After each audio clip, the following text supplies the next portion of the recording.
Comme toujours, les étudiants en premier, puis après je prendrai quelques questions des autres auditeurs. Alors, je regarde. Merci. Monsieur, il y a une question là. Les étudiants, il y aura une question là-haut aussi. Le second micro, est-ce que vous pouvez le faire passer là? Il est où le second? Il est là, voilà. Et je prends une troisième question. Là-bas. Première série. C'est pas un étudiant. Mais... C'est pas un étudiant, mais on va le prendre quand même. Allez, on vous le prendra, monsieur. Alors, allez-y. Tout d'abord, bonsoir à tous. Merci pour votre intervention. Ma question porte sur l'Iran. Et selon vous, monsieur Gordon, est-il réaliste d'imaginer un changement de régime en Iran sans intervention extérieure? Très bien. Monsieur? Bonjour. Moi, ça serait une question beaucoup plus générale. Pour quelqu'un qui est passé par l'administration Obama, qui a été chercheur, qui a été universitaire, aujourd'hui, quel est votre sentiment par rapport aux populations des pays dans lesquels des regime change ont eu lieu? Et plus particulièrement, comment vous vous sentez en termes au niveau moral et éthique et l'action américaine? Est-ce qu'il y a un impact sur la façon dont on se sent quand on a fait partie des administrations comme ça? Est-ce qu'on a l'impression de laisser les populations à leur propre sort, notamment aujourd'hui en Afghanistan, que ce soit en Irak également, où aujourd'hui les populations souffrent? Et voilà, est-ce que ça a impacté votre vision des choses, ou est-ce que vous vous considérez comme réaliste et pragmatique et vous ne prenez plus en compte ces choses-là parce que ça altérerait trop votre vision des choses et votre pragmatisme? Voilà. Merci beaucoup. La troisième question, je crois que c'était là-haut, monsieur. Première série de questions, je vous en prie, monsieur. Merci. Est-ce que la tentation de changement de régime au Moyen-Orient, soutenue par les États-Unis jusqu'à présent, est influencée ou a été influencée d'une part par le fait que depuis quelque temps, les États-Unis ont acquis une autonomie énergétique, avec notamment l'exploitation des gaz de schiste, d'une part, et d'autre part, quel est le poids d'Israël dans les orientations du soft power américain dans sa politique vis-à-vis du Moyen-Orient? Merci. Merci, monsieur. Philippe, dans l'ordre, puis si tu veux. Bonne question. Iran, est-ce qu'il est possible d'avoir un changement de régime sans intervention militaire? Je dirais oui. Je ne pense pas que ce régime puisse maintenir le pouvoir infinitivement. Je pense qu'il est très impopulaire. On voit ça avec les manifestations. Et c'est lié, en fait, à la politique que je recommande, à l'alternative au régime change par l'intervention. C'est que c'est une façon d'endiguement, de containment, parce que je suis sceptique qu'on ait la capacité de le faire avec une intervention, surtout sans conséquences imprévisibles et négatives. Mais comme on a vu avec l'Union soviétique, qui est dans un sens un précédent, un exemple, un régime évolue et ne peut pas vivre éternellement s'il a tellement de contradictions et de problèmes à l'intérieur. Et on a décidé, face à l'Union soviétique, on aurait pu décider une politique de changement de régime, n'est-ce pas? Dans les années 50, il y avait des grands débats de politique étrangère américaine. La politique alternative s'appelait rollback, donc intervention pour repousser l'Union soviétique, mais c'était trop dangereux. Ils avaient des armes nucléaires, ils avaient une grande armée, et on a décidé, ça c'était le fameux long télégramme de Kennan, dans lequel il dit patience, vigilance, diplomatie, défense, et finalement le régime tombera lui-même. Et il avait raison. Bon, évidemment, ça a pris beaucoup plus longtemps qu'on espérait, des décennies, mais quand même, on a eu changement de régime sans intervention militaire, sans guerre, et je pense qu'il est important de le souligner. Ce n'était pas une révolution qui a fait changer le régime, c'était la réalité après des dirigeants, des vieillards qui ne réussissaient pas à gérer l'Union soviétique. Ils ont décidé qu'il n'y avait pas de choix. Ils ont nommé un jeune Gorbatchev pour changer. Et donc, dans un sens, c'est ça le modèle. Et je ne sais pas si ça va arriver en Iran cette année, ou dans 5 ans, ou dans 10 ans, mais je pense que oui, c'est possible. Et sans doute, ce serait un meilleur résultat que le contraire qui consisterait à donner des armes à l'opposition iranienne ou d'utiliser la force américaine pour renverser le régime. Pardon? Ah. Une moitrilleuse. Alors. Oui, puis il y avait une question sur l'éthique, si j'ai bien compris, le moral et l'éthique. C'est évidemment une question très difficile parce que ce qu'on sait, c'est que la politique qu'on a suivie n'a pas bien servi les peuples de la région. N'est-ce pas? On regarde tous les pays que j'ai mentionnés, la situation pour la population est terrible. Et c'est pour ça que je dis que ce n'est pas avec le régime change, surtout forcé de l'extérieur, qu'on va avoir une influence positive sur ces populations. Ça ne veut pas dire qu'on n'a pas intérêt à faire ce qu'on peut faire pour les populations de la région. On est face à ça en Afghanistan aujourd'hui. C'est un dilemme et je n'ai pas la réponse. Le risque de faire cet accord diplomatique avec le Taliban qu'on espère marcher, le risque, ou même la probabilité, c'est que ça ne va pas durer. Une fois qu'on retire les troupes américaines, le régime risque de tomber parce que les talibans sont plus forts et ils sont prêts à utiliser la violence. Et ça va sans dire que ce ne serait pas une bonne chose pour la population afghane. Par contre,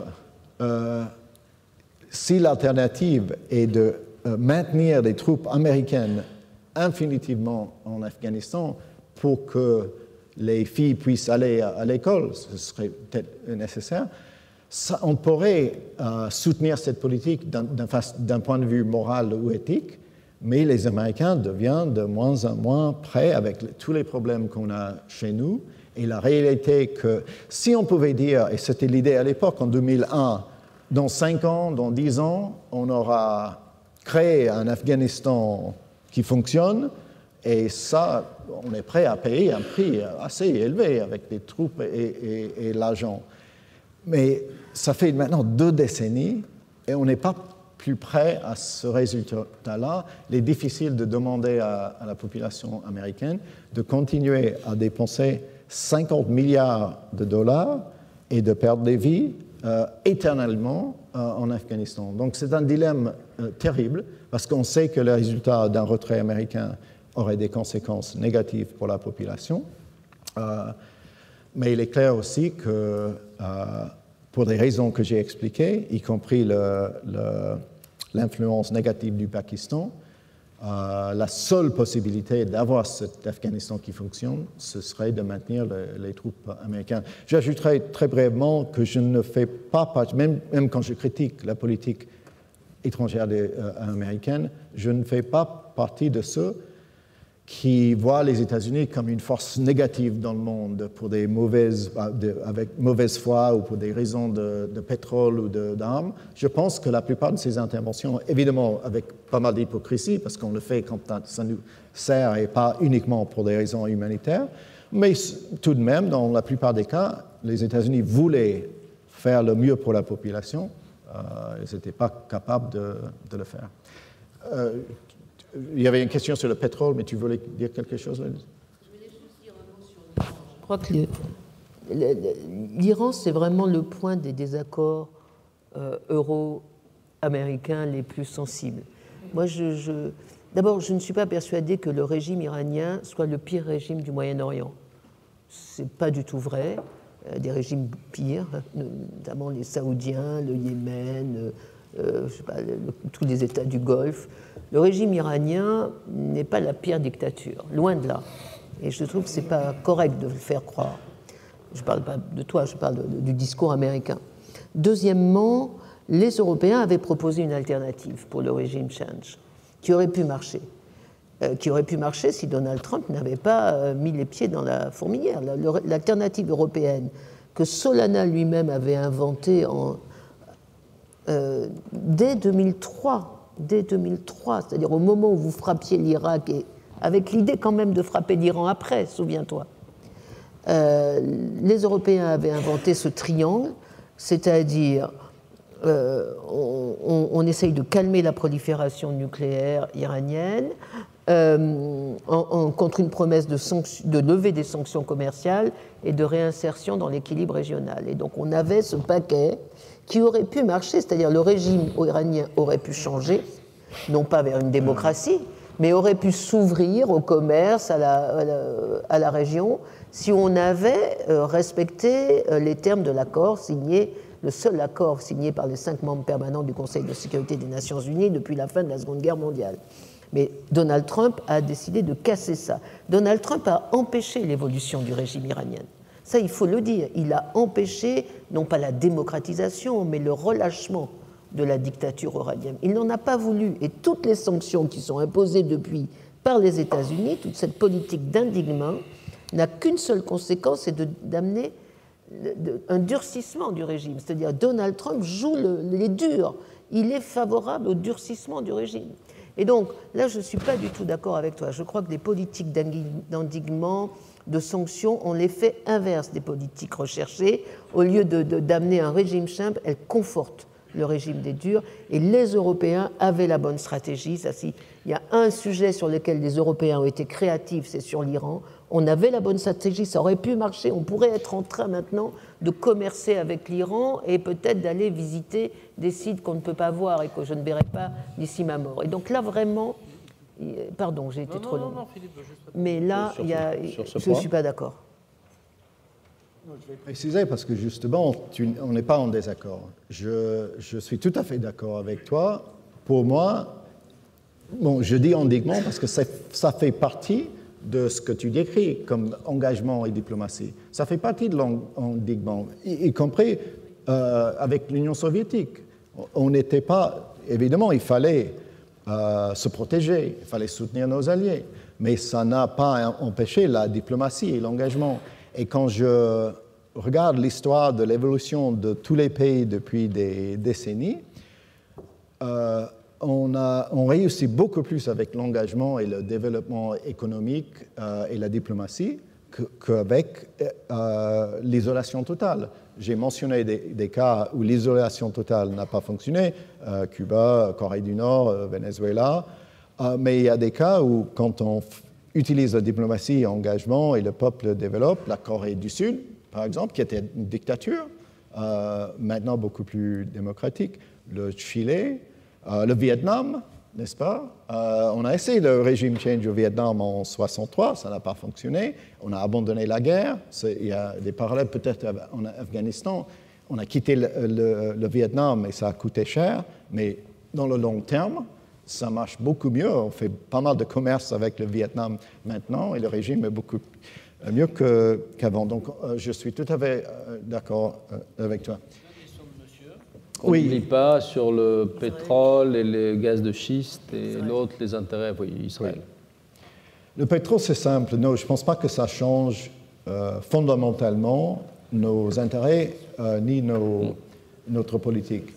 Dans la mesure... Beaucoup le disent, n'est-ce pas? Ils disent à l'Amérique, on a la autosuffisance économique, on n'a plus besoin de s'intéresser au Moyen-Orient.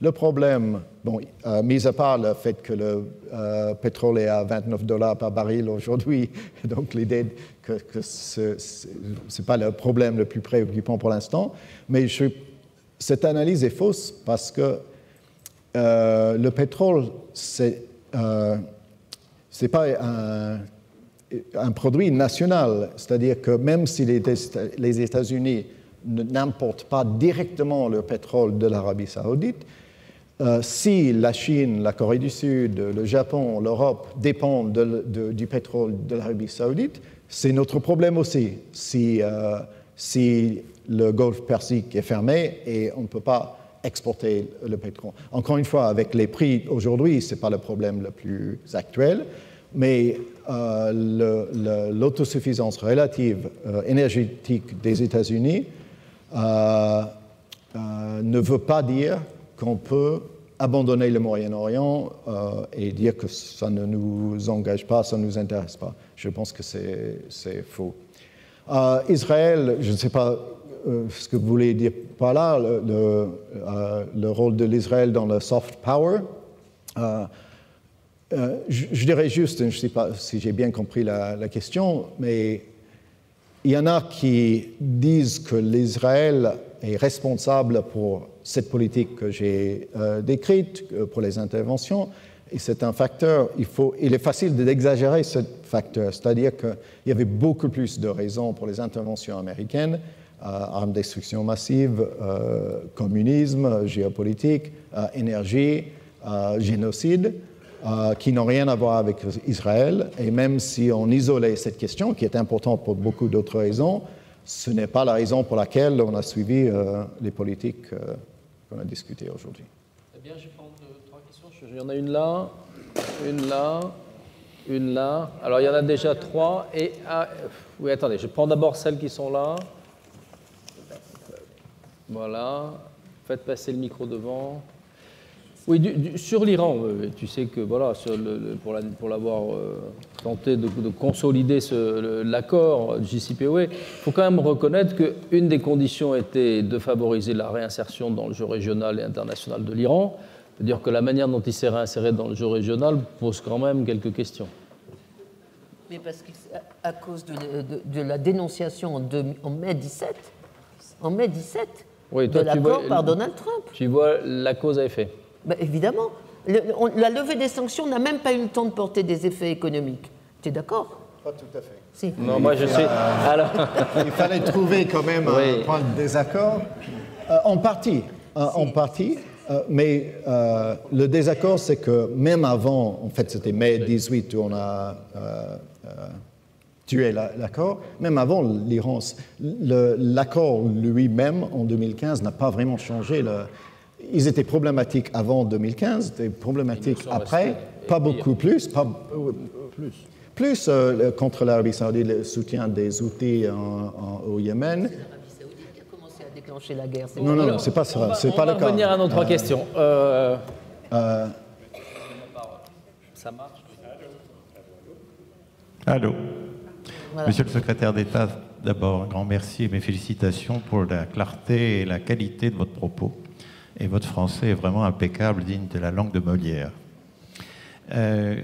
Je voudrais revenir sur la partie iranienne que vous avez mentionnée tout à l'heure, sachant que la France, aux côtés des États-Unis et de l'Angleterre, ont quand même un rôle assez négatif en matière de changement de régime pour amener les ayatollahs sur place. Cela étant, nobody's perfect. Quelle est la vision que vous avez en matière de changement ou d'évolution du régime actuel? Et est-ce que vous pensez que quelqu'un comme Reza Pahlavi, qui a un rôle très dynamique vis-à-vis de son pays, pourrait jouer un rôle avec le soutien des Américains d'une part et des Européens d'autre part? Merci beaucoup, Merci. François-Xavier. Je crois qu'il y a une question ici.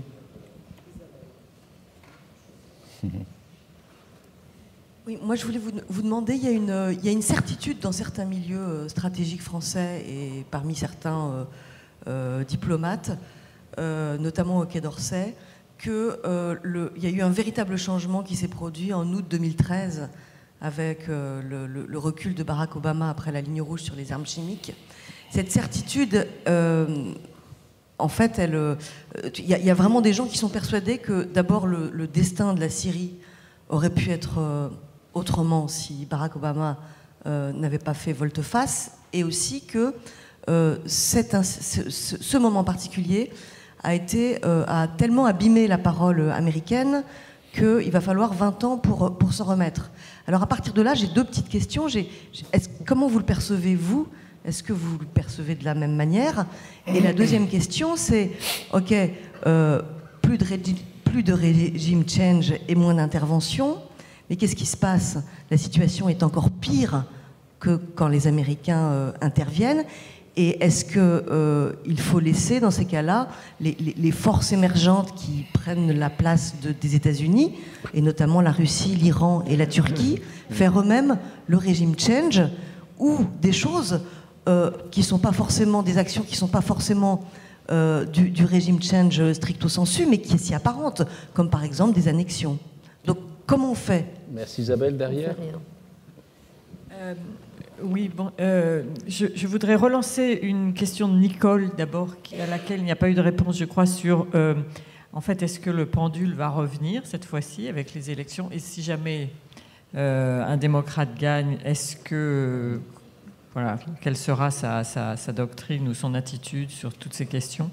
Et une autre question sur le Mali, intervention franco-européenne, un peu américaine aussi au Mali.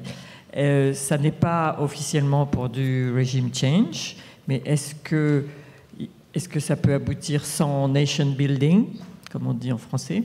Voilà, comment est-ce que tu vois ça? Merci beaucoup. Je vous laisse répondre, Philippe, et puis Nicole. Si...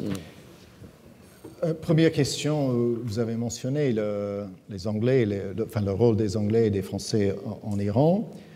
Il est intéressant, c'est vrai qu'en 1953, c'était plutôt les Anglais, les Britanniques qui s'opposaient à Mossadegh plus que les Américains, parce qu'ils voulaient nationaliser l'énergie, le pétrole. Les Britanniques possédaient ça, ils ne voulaient pas. Il y a aussi une bonne leçon là-dedans qui est liée à ce débat sur l'Iran aujourd'hui, c'est qu'il y avait des compromis possibles entre Londres et Téhéran à l'époque avec Mossadegh, des compromis de partage, n'est-ce pas? Mais Londres ne voulait pas. Les Britanniques exigeaient c'est notre pétrole, nous avons l'accompagné, on ne va pas partager avec ce nationaliste. Et je dis que c'est lié à cette question sur l'Iran, parce que c'est comme l'accord de 2015, on a décidé un compromis. Ce n'était pas parfait, mais comme l'administration Trump a dit on veut tout, et à mon avis ils n'ont rien, les Britanniques avaient dit à l'époque on veut tout, on ne va pas partager, et ils ont persuadé les Américains de soutenir la politique de changement de régime. Les Britanniques avaient leur raison, mais ils nous ont convaincus avec le drapeau rouge du communisme. Si y a une révolution en Iran, les Soviétiques vont venir, et Eisenhower a dit oui, vous avez raison, on va soutenir le coup. Donc ça c'est intéressant pour les Britanniques, et c'est vrai, en partie, mais beaucoup moins, les Français avec Khomeini en 1979 ont été, j'allais dire naïfs, mais ils n'est-ce pas, ils n'ont pas vraiment compris ce que le retour de l'ayatollah en Iran pourrait donner. Mais votre question, c'était est-ce qu'on voit une solution avec Reza Pahlavi? Et non, je dirais, on a utilisé tout à l'heure le mot de tentation, c'est toujours notre tentation de trouver les exils et les exilés et décider que c'est le leader qui peut unir le pays. Le fils du Shah n'a aucun soutien en Iran, et ce serait une fantaisie de dire, et je dis ça très, très clairement parce qu'il y en a qui y pensent. Il est à Washington, il fait des interventions maintenant, il voit les manifestations en Iran, lui, Reza Pahlavi, il voit des manifestations et il espère, comme l'avait fait Ahmed Chalabi à Washington avant la guerre en Irak, persuader les Américains très fort que lui, il serait accueilli dans le pays, mais je pense qu'il n'a aucun soutien et ce serait une faute politique d'y croire. Comme aussi des autres groupes ethniques d'opposition. Il y a ceux qui sont pour le changement de régime en Iran, qui pensent qu'on peut trouver des groupes ethniques de Baloutchis et sunnites pour s'opposer au régime actuel. Et je pense que c'est comme dans tous les autres cas, c'est une fantaisie. Août 2013, c'est important que vous avez posé cette question parce que vous avez dit, les gens pensent que ça aurait pu changer le destin de la Syrie, et je pense qu'ils ont tort. Je sais que c'est une idée très acceptée, surtout en France, où le gouvernement était pour des frappes, et j'ajoute, moi aussi j'étais pour des frappes. Je pensais qu'on devait répondre à cette utilisation d'armes chimiques en 2013. Le président avait déclaré cette fameuse ligne rouge. Il avait dit que l'utilisation de l'arme chimique aurait changé son calcul. ce qu'on a vu en août 2013, c'était une claire utilisation d'armes chimiques. J'étais avec le président Obama à l'époque et il nous a dit, c'est ça que je voulais dire quand j'ai dit ligne rouge. Ce n'était pas des cas soupçonnés ou petits ou pas clairs, c'était ça quand on massacre 1000 personnes. Et donc lui aussi, il était persuadé qu'il fallait répondre, et moi aussi pour des raisons de dissuasion, pour qu'un régime n'utilise plus les armes chimiques. Cela dit, je pense qu'on se trompe en pensant qu'une réplique en août 2013 aurait changé le destin de la série. La réplique qu'on avait envisagée, Français et Américains ensemble, c'était une réplique ciblée, limitée, visant les armes chimiques. Ce n'est pas la même chose qu'un changement de régime ou intervention. Et je ne comprends pas, je sais il y a beaucoup, y compris en France, qui disent « Ah, si on était intervenu seulement en 2013, ça aurait changé le destin. » Et je ne comprends pas. Et c'est justement ce dont Obama avait peur. Il avait peur qu'on réplique, on fait des frappes, et encore, on applaudit, oui, très fort, mais après, le régime est toujours là. Il utilise ses chars et ses roquettes et ses armes, ses avions. Puis on dit, oui, vous avez frappé en août 2013, pourquoi vous ne faites rien là? Ils sont en train d'attaquer Alep, vous ne faites rien? Et il fallait refaire. Et donc, malheureusement, parce que ce serait simple de dire, oui, si seulement on avait établi la dissuasion avec une frappe en 2013, mais c'était une frappe limitée qui n'aurait pas, à mon avis, changer le destin. Est-ce que ça a eu des effets négatifs? Évidemment, ça nous décrédibilise quand le président des États-Unis déclare une ligne rouge et ne fait rien.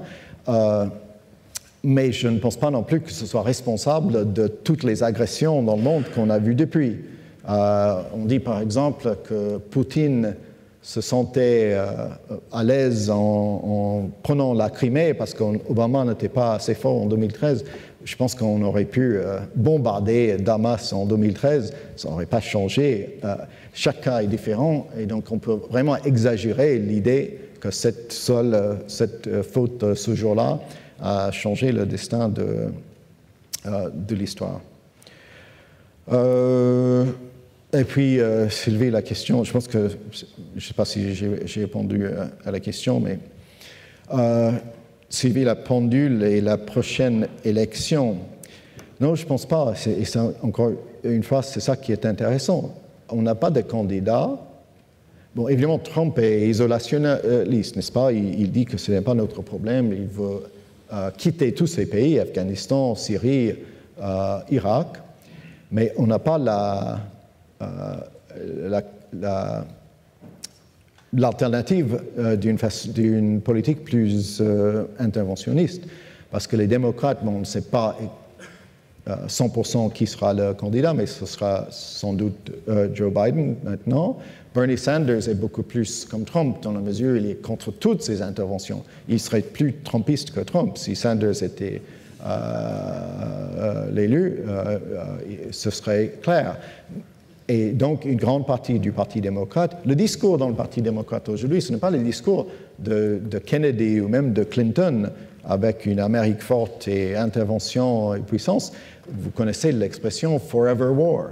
On ne parle que de... Si vous regardez les débats entre les candidats, dont il y avait beaucoup il y a quelques semaines et maintenant il ne reste plus que deux, déjà il y avait très peu de questions de politique étrangère, même très peu de questions, il s'agissait de santé, immigration, mais pas politique étrangère. Mais quand il s'agissait de politique étrangère, il y avait une compétition qui peut être le plus contre les interventions.